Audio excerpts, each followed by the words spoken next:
Salli wa sallim ya salam ala nabi khairil anam wal ali wa. Dalam Tazkirah Al-Qurtubi disebutkan bahwa begitu manusia dicabut rohnya oleh malaikat maut Israel, dicabut, jika roh itu roh baik, maka yang menyambutnya adalah malaikat yang bernama Salsail. Nah, malaikat Salsail yang menyambutnya, naik dibawa ke langit pertama, disambut oleh orang-orang malaikat di langit pertama, dikenalkan ke langit yang kedua, ketiga, keempat, kelima, keenam, ketujuh, sampai ke Sidratul Muntaha.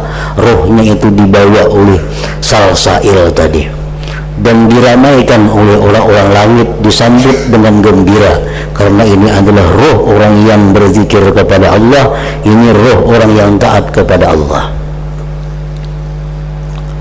Nah, sesudah roh ini menghadap Allah, diterima dengan baik oleh Allah, lalu roh ini disuruh untuk diistirahatkan di sebuah tempat di bawah aras Allah Subhanahu wa ta'ala. Nah, itu untuk orang-orang yang matinya dalam keadaan husnul khatimah.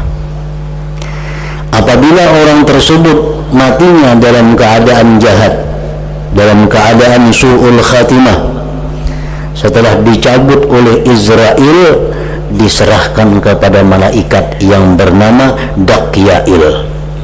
Dakyail ini khusus malaikat yang menyambut roh jahat, roh orang-orang yang suka maksiat kepada Allah, roh orang yang mati dalam keadaan su'ul khatimah. Dibawa naik oleh Dakyail, roh jahat ini, roh yang fasik ini. Begitu sampai di langit pertama, ditolak oleh langit pertama, kata diperkenankan. Nah, dari langit pertama roh itu dilemparkan ke bumi, terjun bebas. Terjun bebas dari langit pertama sampai ke bumi. Sampai di bumi disambut oleh malaikat yang bernama Zabaniyah, dihempaskan oleh malaikat Zabaniyah sehingga roh itu sampai di bawah bumi. Ada tempat yang namanya Sijin, itu kumpulan roh-roh orang yang jahat, kumpulan roh-roh orang yang maksiat kepada Allah Subhanahu wa ta'ala. Nah, sejak itu roh berada di dalam Sijin, sedangkan jasadnya berada di kubur, itu roh dengan jasadnya selalu berhubungan, selalu berhubungan. Walaupun dia tidak menyatu saat itu dengan tubuh, tetapi masih ada hubungan. Satu sama lain masih merasakan, andai kata itu nikmat atau itu azab Allah.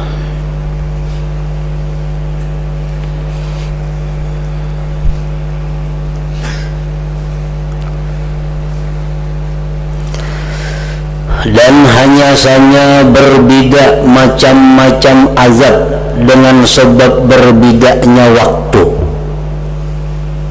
Waktu dikubur lain azabnya, waktu ditanya Munkar Nakir lain azabnya, waktu selesai ditanya Munkar Nakir lain lagi azabnya. Dan hanya saja berbeda macam-macam azab dengan sebab berbedanya waktu. Maka adalah pertanyaan Munkar dan Nakir ketika si mayit diletakkan di dalam kubur. Bagi orang-orang yang jahat, yang su'ul khatimah tadi, Munkar Nakir itu sudah merupakan azab. Dia datang dengan keras, dia datang dengan penuh kemarahan, dia menanyakan berbagai macam pertanyaan dengan ancaman. Nah, jadi bagi orang yang jahat, orang yang fasik ini, Munkar Nakir itu sudah merupakan azab bagi dirinya. Ditanya di dalam kubur, jelas sudah dia kada akan bisa menjawab pertanyaan munkar nakir itu kalau orang yang matinya su'ul khatimah. Orang yang su'ul khatimah di dalam kubur sudah nyata kada akan bisa menjawab pertanyaan munkar nakir, dan diazab sesudahnya karena kada kau menjawab pertanyaan munkar nakir, otomatis diazab. Nah, ini semuaan adalah bagian daripada neraka. Neraka itu bukan hanya api, pukulan dengan gada ada di neraka, binatang-binatang buas yang menerkam ada. Jadi neraka itu bukan hanya api, bahkan di dalam neraka itu ada tempat yang sangat dingin. Bila masuk ke situ pasti beku. Dalam neraka ada tempat yang dinginnya, kada kalau dikisahkan kayak apa dinginnya.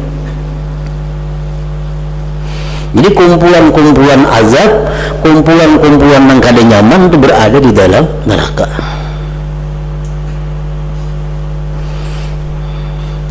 Kemudian diteliti pada waktu dihisab. Ini bagian dari azab.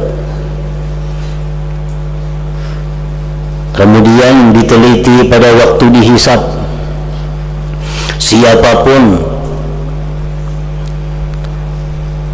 Rasulullah menjelaskan man itu artinya siapapun, nukisa diteliti bil hisab, pada hisab, halaka dia pasti binasa.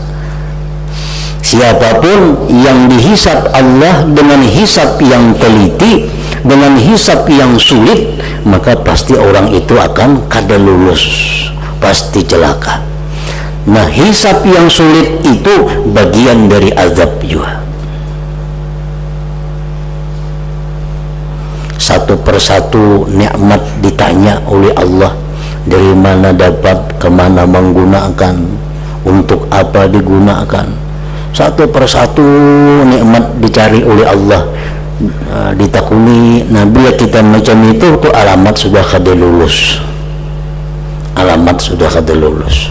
Sembahyang diperiksa satu persatu, bagaimana takbirnya, bagaimana rukuknya, bagaimana sujudnya, bagaimana khusyuknya, nukisa bila hisab. Nah, itu bagian dari azab. Siapapun bila mana hisabnya itu diteliti dengan demikian, pasti dia akan binasa. Riwayat lain mengatakan udziba, pasti dia akan diazab.